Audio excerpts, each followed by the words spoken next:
एक बार फिर John Keats के साथ में आगे बढ़कर चल रहे हैं। सेकेंड पार्ट आप देखिएगा। आप लोग इस वीडियो को देखें या न देखें, मगर आप हमारी जो हिंदी का एक्सप्लेन है उसको बार बार सुने। दावे के साथ हम कह सकते हैं कि आपको बहुत सारा इससे क्लियर होगा। और डिस्क्रिप्शन में जो हम लिंक देते हैं, जो लिखते हैं वीडियो से संबंधित, तो उसको भी आप कॉपी करके आप अपने नोट्स भी बना सकते हैं। तो इस वजह से ये वीडियोज़ जो हैं टीजीटी और पीजीटी की जो तैयारी कर रहे हैं हमारे भाई बहन, उनके लिए बहुत ही यूजफुल होगा। और इसी आशा के साथ में हम ये मेहनत करने की प्रेरणा आप लोगों से पा रहे हैं। और आप लोग लाइक, कमेंट और चैनल सब्सक्राइब करें या न करें, सिर्फ आप देखें सही से और कोशिश करें कि इससे लाभ उठाएं, जिससे हमारी मेहनत जो है बेकार ना जाए। तो 25 तक क्वेश्चंस जो जॉन कीट्स से रिलेटेड थे वो हो चुके थे सुधीर अरोरा वाली बुक के। अब जो है 26 है। लिखा है, in one of his last letter से पोएट रोट। अपने अंतिम लेटरों में कवि ने लिखा है, क्या लिखा है? एक खत में वो लिखते हैं कीट साहब, इफ़ आई शुड डाई, यदि मैं मरूं, I have left no immortal work behind me. तो मैं चाहता हूं जब मैं मरूं कोई ऐसा कार्य ना छोड़ जाऊं अपने पीछे, कोई अमर कार्य ना छोड़ जाऊं अपने पीछे। Nothing to make my friends proud of my memory. और कोई भी ऐसा कार्य ना छोड़ जाऊं जिससे मेरे मित्रों को मेरी स्मृति पर गर्व महसूस हो। क्या बात लिखते हैं! ये तो आप जानते ही हो कि जो निगेटिव कैबिलिटी थी वो अपने भाइयों जॉर्ज और टॉम के लिए लिखा करते, खत लिखा है उसमें वो अंग्रेजी साहित्य को निगेटिव कैबिलिटी वाला टर्म आया है कीट्स के द्वारा। तो अपने खतों में जो अंतिम खतों में लिख रहे हैं कि मैं जब मरूं तो मैं चाहता ये हूं कि कोई ऐसी अमर चीज़ ना छोड़ जाऊं जिससे हमारे दोस्तों को हमारी स्मृति पर गर्व महसूस हो। बट आई हैव, लेकिन मैं चाहता हूँ love the principle of beauty. लेकिन मैं इतना ज़रूर चाहता हूँ, मैं ये नहीं चाहता हूँ कोई ऐसी छाप छोड़ जाऊँ जिससे लोगों को लगे कि हाँ उसका स्मृति बड़ी तेज़ थी। लेकिन मैं ये ज़रूर चाहता हूँ कि इस बात को ज़रूर रखा जाए कि मैं सुंदरता के सिद्धांत से मैंने प्रेम किया। इन ऑल थिंग्स, प्रत्येक चीज़ की जिसमें भी सुंदरता हमें दिखी, प्रत्येक चीज़ में कोई न कोई सुंदरता होती है, और प्रत्येक सुंदरता को मैंने इस सिद्धांत को प्यार किया, सुंदरता से प्रेम किया। And if I had time, और यदि मेरे पास समय होता, I would have made my self remembered, तो मैं इसे और भी यादगार बना देता। क्या लाइन कही है! मैं ये चाहूँगा कि मैं मरूं, मेरे मरने के बाद कोई भी मेरा कार्य मेरे पीछे ना छोड़ जाऊं जिससे मेरे दोस्तों को मेरी उस स्मृति पर गर्व महसूस हो। लेकिन मैं ये ज़रूर चाहूँगा कि मेरा ये सिद्धांत याद किया जाए जो मैंने सिद्धांत ब्यूटी, सुंदरता से प्रेम करने का बनाया है। और अगर मेरे पास वक्त और होता तो मैं कुछ ऐसा ज़रूर कर जाता स्वयं के लिए जो यादगार होता। फाइंड आउट द पोएट, ये कवि किसने है? तो ये कीट्स साहब ने अपने अंतिम लेटरों में लिखा है। अगला question, Keats poetry was not imitated in deed of Shakespeare but Shakespeareans. Keats की जो पोट्री है वो नकल नहीं है, शेक्सपियर के कार्यों की नकल नहीं है, लेकिन पोट्री में शेक्सपियरियंस प्रभाव होता है। ये किसने कमेंट किया? ये किया है मैथ्यू अर्नोल्ड ने। जैसा हमने तुम्हें बताया था, जो ओड लिखते हैं शेक्सपियर जी के कीट्स साहब, वो शेक्सपियर जी का जो सोनेट है उसका जो ऑक्टेव की 4 लाइन, मतलब क्वार्ट्रेन 3 जो होते हैं उसकी 4 लाइनों का वो नकल करते हैं, और फिर 6 लाइन्स की रिदम जो है अपने पास से वो राइम स्कीम लेते हैं। तो इसीलिए कहते हैं कि कीट्स की पोट्री जो है वो नकल नहीं है शेक्सपियर के कार्यों की, लेकिन शेक्सपियरियन की तरह है। ये मैथ्यू अर्नोल्ड जी कहते हैं। अगला है, a poet is the most unpoetical thing in existence. एक कवि जो होता है वो अनपोएटिकल वस्तु होता है बाहरी रूप से। He has no identity, he is continuously in for and feeling some other body.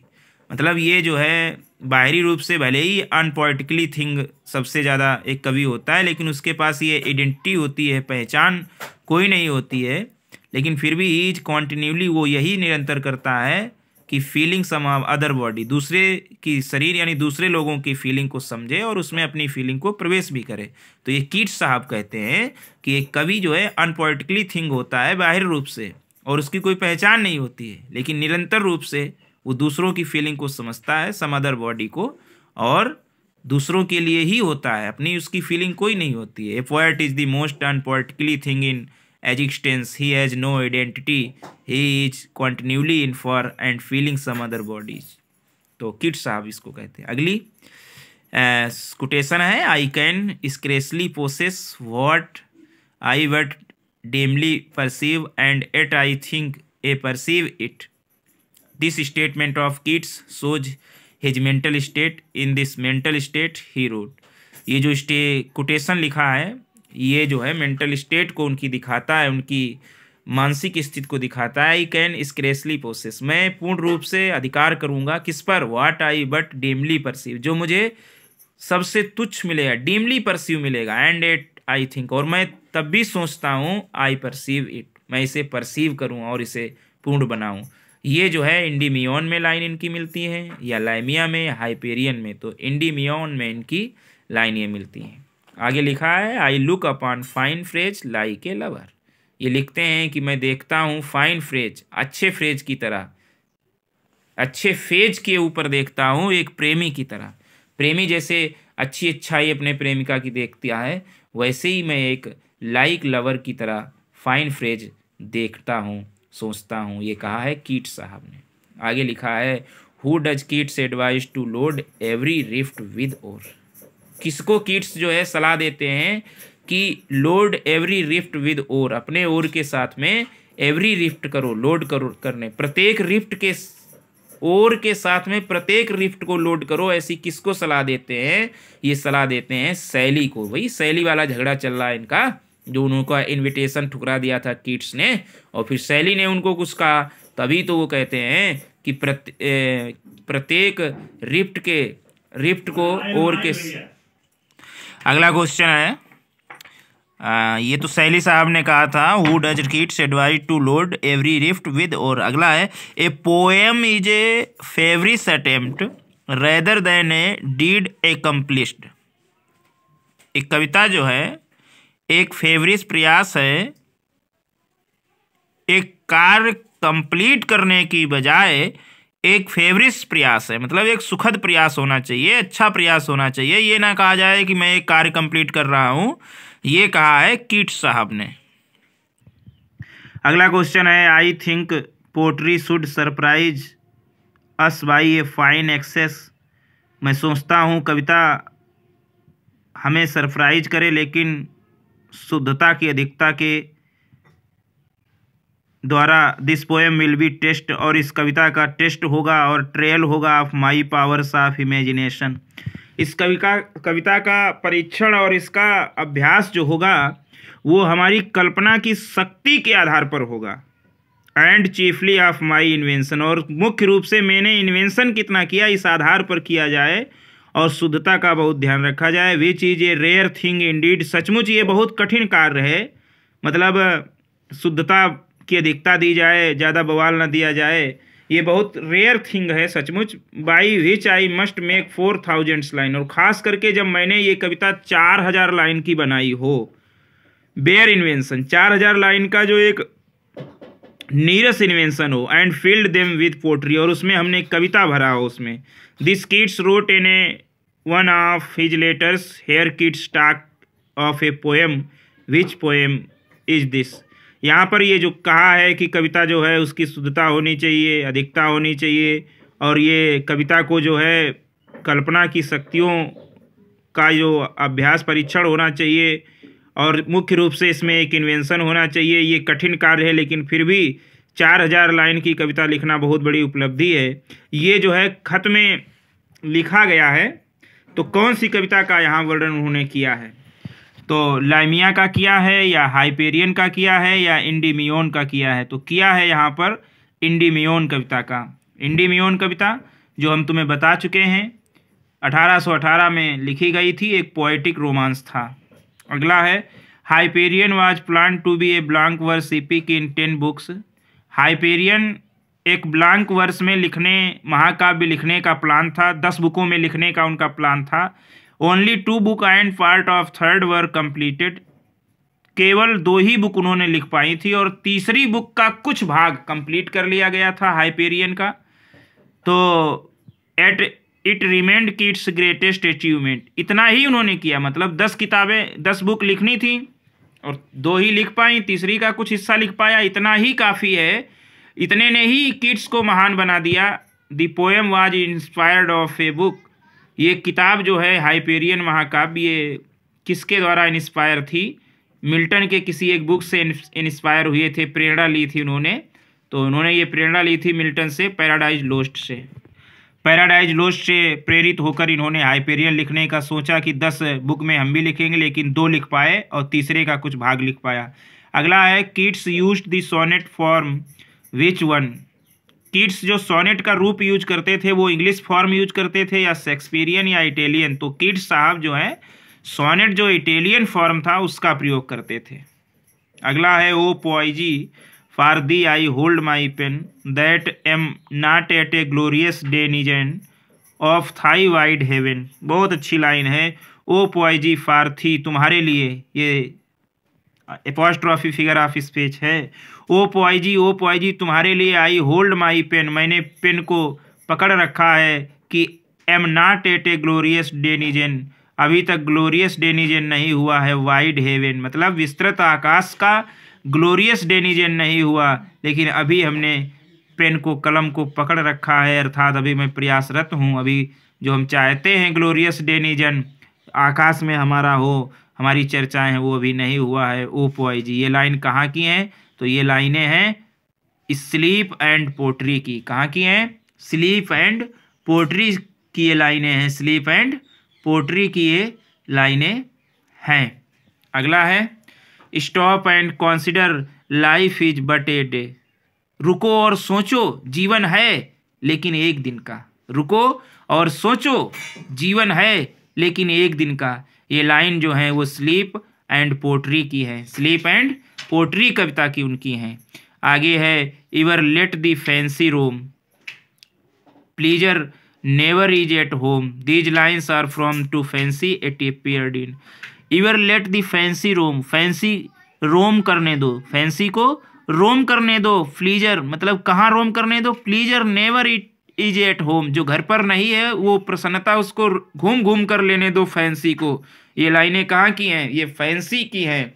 Fancy जो इनका एक ओड था, ये कब प्रकाशित हुआ? ये 1819 में प्रकाशित हुआ था।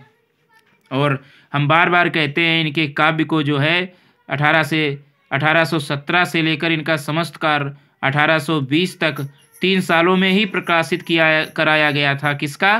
किड्स साहब का। ये जो 1817 से 1820 तक ही इनके सारे समस्त कार्य प्रकाशित कराए थे। और प्रकाशित किसने करवाए थे? टायलर और हेसी साहब ने प्रकाशित करवाए थे। अगला है किड्स रोट ए वैलेट, 1819 में उसने एक वैलेट लिखा। टू कनक्यूर लव एंड डेथ, मृत्यु और प्रेम और मृत्यु को जीतने के लिए उसने 1819 में एक वैलेट लिखा। और ये एक एलिगोरिकल एक्सप्रेशन था एगोनाइज्ड स्ट्रगल के लिए, उसके एगोनाइज्ड संघर्ष का एक एलिगोरिकल एक्सप्रेशन था, मतलब एगोनाइज्ड जो उन्होंने संघर्ष किया था उसको उसमें दिखाया था। तो ये जो है फाइंड दी वैलेट, इस वैलेट को क्या है, कौन सा वैलेट है जिसमें उसने अपने एगोनाइज्ड संघर्ष को एलिगोरिकल रूप से दिखाया था और बताया था मृत्यु और प्रेम पर विजय दिखाई थी। तो ला वेली डेमसन्स मर्सी जो उन्होंने 1819 में लिखा था, ला वेली डेमसन्स मर्सी। और ये तो हमने तुम्हें बताया ही है कि इनका जो लव अफेयर चल रहा था वो हमने आपको बताया था, इनका लव अफेयर इसाबेला जोन्स के साथ में चला और फैनी ब्राउन के साथ में चला इनको। तो ये है ला वेली डेमसन्स मर्सी। अगला है which poem was written soon after the death of his brother Tom, उनका जो भाई टॉम था जिसकी मृत्यु 1 दिसंबर 1818 को हो गई थी, जो टॉम कीट्स था उसकी जो उनका छोटा भाई था जिसकी टीबी की वजह से मृत्यु हो गई थी। देखो बड़ा इत्तिफाक है, कीट्स साहब का जीवन बड़ा संघर्ष से गुजरा है। 1804 में उनके पिता की मृत्यु हो गई जब वो 9 साल के थे, 8-9 साल के थे और वो घोड़े से गिर गए थे और इनकी खोपड़ी में फ्रैक्शन हो गया था। मार्च 1810 में जब वो 14-15 साल के थे तब उनकी मम्मी की भी मृत्यु टीबी से हुई थी और इस वर्ष उन्होंने अपना स्कूल भी उन्हें क्लर्क स्कूल छोड़ना पड़ा और थॉमस हेमनेड एक सर्जन था, वहाँ उन्होंने अप्रेंटिस की। और 1 दिसंबर 1818 में जब उनके छोटे भाई टॉम कीट्स की मृत्यु भी टीबी से हुई तो कह रहा है कि कौन सी कविता लिखी गई उनकी मृत्यु के, मतलब उनके छोटे भाई की मृत्यु के बाद, तुरंत बाद लिखी गई। तो ओड टू ए नाइटिंगेल लिखा गया, हाइपेरियन लिखा गया, या ब्राइट स्टार लिखा गया, या ओड टू इंडोलेंस लिखा गया। तो ये लिखी गई ओड टू नाइटिंगेल लिखी गई 1818 में, तुरंत उनके भाई की मृत्यु के बाद। अगला question, one of kids friends died in his arms, find him out. एक मित्र है किड्स का जिसकी भुजाओं में वो मर गए थे, नाम उसका बताइए। शायद आप लोगों को ये स्टोरी पता हो कि जब 17 सितंबर 1820 में डॉक्टर ने सलाह दी कि आप ज़्यादा दिन नहीं जिएंगे, तब उनका एक मित्र था पेंटर जो था, जिसका नाम था जोसेफ सेवन। क्या नाम था? Joseph seven. तब इन्होंने 17 सितंबर 1820 में जोसेफ सेवन के साथ में रोम की यात्रा की और 23 फरवरी 1821 में वह रोम ही में थे, तब उस मित्र की गोद में मर गए और ये स्थान था प्रोस्टेंस सिमेट्री में उनको दफनाया गया। तो वो मित्र इनके थे जोसेफ सेवर्न। आप बहुत अच्छी बात लिख सकते हैं कि इनका जो 17 सितंबर 1820 में डॉक्टर की सलाह पर रोम घूमने गए, वहाँ इनका मित्र जोसेफ सेवन के ही गोद में ये मर गए थे। तो इसका सही आंसर है सेवर्न। अगला है विच ओड इज इनकम्प्लीट। इनका कौन सा ओड इनकम्प्लीट है? तो इनका ओड टू माया जो है वो इनकम्प्लीट है। बाकी हाइपेरियन महाकाव्य है, ब्राइट स्टार इनका अंतिम का ओड है, लेकिन ओड टू माया इनका इनकम्प्लीट है और ओड टू नाइटिंगेल इनका प्रथम ओड है। अगला which sonnet is the last of Keats sonnets, मतलब कौन सा इनका अंतिम सोनेट्स है? तो अभी हमने बताया अंतिम सोनेट इनका है ब्राइट स्टार। हाइपेरियन महाकाव्य जो 10 किताबों में छपना था, 2 लिख पाई, तीसरी का कुछ अंश लिख पाया। और on first looking into Chapman's Homer, ये जो on first looking into Chapman's Homer जो है, ये उन्होंने, ये उनका अंतिम जो है वो हाइपेरियन तो एपिक हो गया। On first looking into Chapman's Homer. देखो जो होमर की रचनाएं थी, इनको पढ़ने का किड्स को बड़ा शौक था, लेकिन लैटिन भाषा ना जानने के कारण जो होमर की रचनाओं का चैपमैन इन्हीं की तरह 16 साल मतलब 16 साल में ही उनकी मृत्यु हो गई थी। तो उन्होंने होमर की रचनाओं का अनुवाद किया था और उनको इन्होंने पढ़ा था। तो उन्होंने on first looking into Chapman's Homer, ये भी इनकी रचना है और ये रचना उनकी 1817 में लिखी गई थी और इनका पहला वॉल्यूम 1817 में ही आया था, जिसमें इनकी कविताएं आई थी I stood tiptoe, sleep and poetry, on first looking into Chapman's आदि इनकी कविताएं पहले वॉल्यूम में आई थी। तो सोनेट इनका पहला लास्ट है ब्राइट स्टार। अगला है who calls ode to autumn perhaps the nearest to perfection, मतलब ओड टू ऑटम इनका जो अंतिम ओड है उसको किसने कहा है perhaps the nearest to perfection, शायद सबसे ज़्यादा परिपक्वता के निकट इसको बताया किसने? स्वाइनबर्न ने बताया। ओड टू ऑटम को शायद सबसे ज़्यादा परिपक्वता के निकट ओड टू ऑटम को बताया स्वाइनबर्न जी ने। अगला है here lies one whose name was written in water, this is the epitaph written on the grave of a poet. यहाँ लेटा हुआ है वह व्यक्ति जिसका नाम पानी में लिखा गया था। तो ये जो है किसकी कब्र पर लिखे हुए शब्द हैं? तो जब ये 23 फरवरी 1821 में, एक साल पहले 23 फरवरी 1820 में इनको मालूम हुआ कि इन्हें टीबी है, फिर ये अपने मित्र के साथ 17 सितंबर 1820 में घूमने गए रोम और वहीं इनकी मृत्यु हो गई। जोसेफ सेवेर्न इनका मित्र था, जहाँ रोम में उसकी गोद में ये ख़त्म हुए। और फिर इनको प्रोस्टेंस सिमेट्री चर्च में रोम में ही दफनाया गया।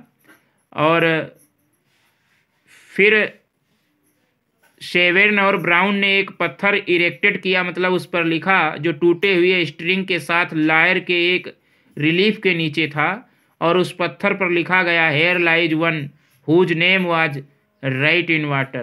तो ये उस पर लिखा हुआ है, और इन्होंने पहले ही बताया था कि मेरी कब्र पर ये लिखा जाना चाहिए। तो ये लाइनें लिखी गई हैं कीट्स की कब्र पर। अगला है, I dislike mankind in general and if there was a person born without a faculty of hoping I am he. मैं मानवता से घृणा करता हूँ सामान्य तौर से। यदि देयर वाज ए पर्सन, अगर वहाँ ऐसे व्यक्ति का जन्म हो जो स्वतंत्रता ना हो, फैकल्टी ऑफ ओपन, जहाँ स्वतंत्रता ना हो, अगर ऐसी मानवता में किसी व्यक्ति का जन्म हो, किसी व्यक्ति को जो मानवता स्वतंत्रता ना दे सके, तो मैं ऐसी स्वतंत्रता को सामान्य तौर पर घृणा करता हूँ। उनमें से मैं भी हूँ, चाहे भले ही मैं उनमें से हूँ, लेकिन फिर भी मैं अपने से ही घृणा करूँगा। ये कहा है कीट्स जी ने। अगला है, it is long narrative poem in 4 volumes. ये जो आगे कविता बताना है, जो 4 वॉल्यूम इसके प्रकाशित हुए तब जाके ये लॉन्ग नैरेटिव पोएम थी। इसमें ग्रीक माइथोलॉजी की एक कविता है, जिसमें चंद्रमा की देवी सिंथिया का प्रेम वर्णन है। मतलब ऐसी कविता जो ग्रीक मैथोलॉजी से रिलेटेड है, जिसमें चंद्रमा की देवी सिंथिया एक यूनानी युवा से प्रेम करती हैं। उस युवा का नाम बताना है, और उस युवा का जो नाम है वही उस कविता का नाम है। तो कौन सी कविता है? तो इंडीमियोन कविता जो है, इंडीमियोन जो है, जिसमें जो है ग्रीक मैथोलॉजी पर एक काव्य लिखा गया है, एक कविता लिखी गई है, जिसमें ग्रीक मैथोलॉजी में चंद्रमा की देवी सिंथिया उस यूनानी लड़के से प्रेम करती हैं, किससे? इंथीमियोन से, और वही एक कविता लिखी गई है। आगे, a thing of beauty is a joy for ever. सुंदरता की वस्तु सदैव के लिए प्रसन्नचित होती है। मतलब सुंदरता जो है सदैव आनंददायक ही होती है। ये किसने कहा? तो कीट्स ने इसको कहा है, इंडीमियोन में कहा है, जो ये ग्रीक मैथोलॉजी वाली बुक थी, तो इसको इंडीमियोन में ही कहा है। अगला है दी नेक्स्ट है, the other title of poem Isabella. Isabella का दूसरा नाम क्या है? इसाबेला का दूसरा नाम क्या है? तो इसाबेला का दूसरा नाम है the port of vessel. The port of vessel, जो 1818 में प्रकाशित हुई थी। किसका नाम है? इसाबेला का, 1818 में प्रकाशित हुई थी। अगला है the story of Isabella is taken from. जो इसाबेला की स्टोरी है, जो इसाबेला की स्टोरी है, जो 1820 में प्रकाशित हुई, 1818 में लिखी गई, तो वो किससे ली गई है? बोकाक्सियो से, ओरलैंडो से, या फेरी क्वीन से? तो ये इसाबेला की जो स्टोरी है, तो इसको लिया है उन्होंने बोकाक्सियो से। अगला, it is a story of the murder of A ladies lover who is murdered by the brother of the beloved. इसमें एक कहानी आती है जिसका लवर जो है उसके भाई के द्वारा मार दिया जाता है। तो वो कहानी किस में आती है पोएम में? तो इसाबेला का जो प्रेमी होता है लॉरेंजो, वो लॉरेंजो जो है इसाबेला के भाई के लिए काम करता है, और जब उसके भाई को पता चलता है तब उसको मार देता है। तो ये कहानी है इसाबेला। अगला है, this poem is in Spenserian stanza. ये कविता जो है स्पेंसियर स्टेंजा में है, और ये it presents the story of elopement of Porphyro and Madeline. ये जो कहानी है, जो पोएम है, वो स्पेंसियर स्टेंजा में है। जैसा कि आप लोग जानते हो, स्टेंजा के जो हमने भाग पढ़ाए थे, उसमें एटोलिंग स्टेंजा, स्पेंसियर स्टेंजा जानते हो, 9 लाइन का होता है। तो उसमें ये कहानी पोरफायरा और मेडलिन के भागने की कहानी उसमें वर्णित की गई है। तो ये कौन सा पोएम है? द ईव ऑफ सेंट एगेंस 1819 में जो प्रकाशित हुई, या लामिया 1819 में, या द पोर्ट ऑफ वेसिल। तो पोर्ट ऑफ वेसिल तो आप लोग जानते हो, इसाबेला का नाम है। और तो इसमें कौन सी है? तो इसमें जो पोरफायरा और मेडलिन की जो भागने की कहानी है स्पेंसियर स्टेंजा में, वो ईव ऑफ सेंट अगेंस्ट की कहानी उसी पोएम में है। लैमिया जो इनकी कविता है वो प्रस्तुत करती है the story of a youth named Lycius, मतलब एक युवा की कहानी प्रस्तुत करती है जिसका नाम लाइसियस है और जिसका प्रेम जो करता है लैमिया से। लैमिया कौन है? लैमिया एक सरपेंट वुमेन है, मतलब एक सर्प से बनी हुई वुमेन है। तो लैमिया जो है सरपेंट वुमेन है और लैमिया में एक लाइसियस नामक युवा के प्रेम स्टोरी का वर्णन किया गया है। ओथो द ग्रेट इज ग्रेट। ओथो क्या है?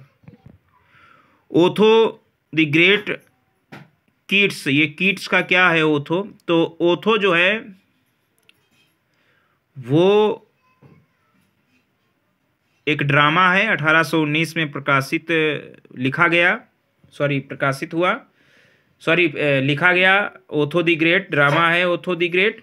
और ये जो है 1850 तक ये नाटक जो ओथो द ग्रेट था 1950 तक प्रदर्शित ही नहीं हुआ। मतलब लिखा तो गया लेकिन प्रदर्शित नहीं किया। फिर 1950 के बाद में ये प्रदर्शित किया गया। तो ओथो द ग्रेट एक कीट्स का ड्रामा है जिसे 1819 में लिखा था। अगला है there lips touch not but had not bad edu. तुम्हारे उनके लिप्स जो हैं टच करते हैं लेकिन बैड एड्यू को नहीं टच करते हैं लेकिन बैड एड्यू मतलब मुरझाए हुए एड्यू को टच नहीं करते हैं उनके लिप्स। तो ये लाइन किसकी है? हु सेड, कौन कहता है? तो कीट्स साहब ओड टू साइके में कहते हैं, ओड टू साइके में कहते हैं, जो इनकी बीच मध्य का ओड था। साइके में कहते हैं कि उनके ओंठ टच कर चुके हैं सबको, not but had not but bed edu, edu के मुरझाया हुआ एड्यू को नहीं टच किया, बाकी उन्होंने सबको टच किया। Beauty that must die, beauty must die, beauty जो अवश्य ही मरेगी। एंड जॉय, लेकिन आनंद जो है, whose hand is ever at his lips, लेकिन आनंद जिसका हाथ इवर एट हिज लिप्स उसके ओंठों पर धरा रहेगा। मतलब ब्यूटी एक ऐसा है, ब्यूटी दैट मस्ट, ब्यूटी जो है हो सकता है मर जाए लेकिन जो ब्यूटी का आनंद है उसका हाथ जो है उसके ओंठों पर रखा रहेगा। तो beauty thy must die and joy whose hand is ever at his lips, ये किसकी रचनाएं हैं? ये हैं ode to melancholy, ode to nightingale, तो ये है ओड टू साइके, तो ये है ode to melancholy, beauty that must die and joy whose hand is ever lips bidding adieu. अगला है कीट्स वाज ए ग्रीक, ये किसने कहा? हमने कई बार बताया, शैली साहब ने कीट्स वाज ए ग्रीक ये कहा। अगला है पिसा में बुलाया था फिर नाराज़गी हो गई थी, कीट्स साहब ने ठुकरा दिया था उनका इनविटेशन, तब से टिप्पणी किया करते थे। अगला है where Wordsworth spiritualizes and Shelley intellectualizes nature, Keats is content to express her thoughts the sense.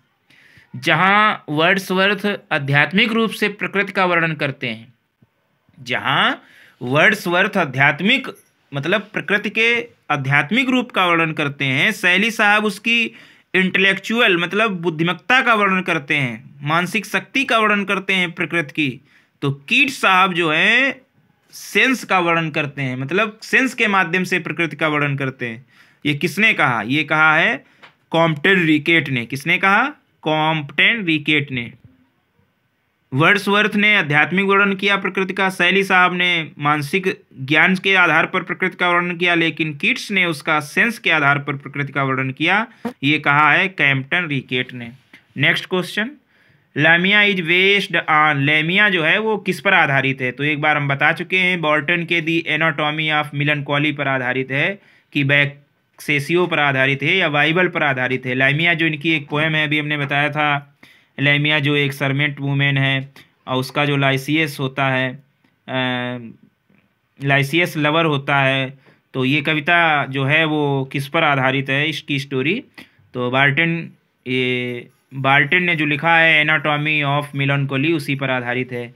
और ये अंतिम questions, thou wast not born for death immortal bird, तुम्हारा wast not born for death, तुम्हारा जन्म मृत्यु के लिए नहीं हुआ है, तुम एक अमर चिड़िया हो। तुम्हारा जन्म जो है मृत्यु के लिए नहीं हुआ है, तुम एक अमर चिड़िया हो। नो हंग्री जनरेशन ट्रीट थी डाउन, तुम्हें कोई भी भूखी पीढ़ी गिरा नहीं सकता, तुम्हें भोजन नहीं बना सकता। तुम्हारा जन्म जो है मरने के लिए नहीं हुआ है। वो अमरता को प्राप्त करने वाले पक्षी, कोई भी हैंग्री जनरेशन ट्रीट दी थी डाउन, तुम्हें नीचे नहीं गिरा सकती। ये लाइन किसकी हैं? तो ये लाइनें हैं Keats ode to a nightingale. तो ये तो क्वेश्चन कुछ अरोरा साहब की किताब के थे। अब कुछ हम फैक्ट्स मेन पॉइंट बता रहे हैं। जैसे एक पॉइंट हम बता रहे हैं, लॉकहार्ट ने अपनी लोकप्रिय ब्लैकवुड्स मैगजीन में कीट्स के समूह को हंट हैजलिट कीट्स कहा है। क्या कहा है? Hunt Hazlitt Keats. Hunt Hazlitt क्या होता है? कॉकने पोएट्स बताया है, अर्थात समूह को कॉकने पोएट्स बताया है। अब कॉकने किसने बताया है? लॉकहार्ट ने अपनी लोकप्रिय ब्लैकवुड्स मैगजीन, अभी नहीं वर्णन आया था जो लंदन से छपती थी, उसमें उन्होंने इनको जो ये कीट्स के समूह को कॉकने पोएट्स बताया है। कॉकने पोएट्स क्या होते हैं? उनमें शिक्षा, नॉन फॉर्मल रीजनिंग और लॉ डिक्शन की कमी के कारण उन्होंने ईटन, हारो या ऑक्सफोर्ड नहीं अटेंड किया। मतलब किसी कारण से उन्होंने ना तो एटन विश्वविद्यालय ज्वाइन किया, ना हारो विश्वविद्यालय, ना ऑक्सब्राइज, तो इसीलिए उनको कॉकने पोएट्स बताया गया। और शेक्सपियर के समान ही वह स्मॉल लैटिन और लेस ग्रीक जानते थे। और चार्ल्स काउडेन क्लर्क जो उसके ट्यूटर के पुत्र थे, उन्होंने इनको कविता करने के लिए उकसाया था, अर्थात उन्होंने चार्ल्स काउडेन क्लर्क, जैसा कि तुम लोग जानते हो, इनके जो कोच थे, इनको जो पढ़ाने वाले थे जॉन क्लर्क, तो उन्हीं के पुत्र थे चार्ल्स काउडेन क्लर्क, जिनके कहने पर ये कविता करने लगे। तो ये जॉन कीट्स का कंप्लीट हो गया, सुधीर अरोरा का। Thanks for watching.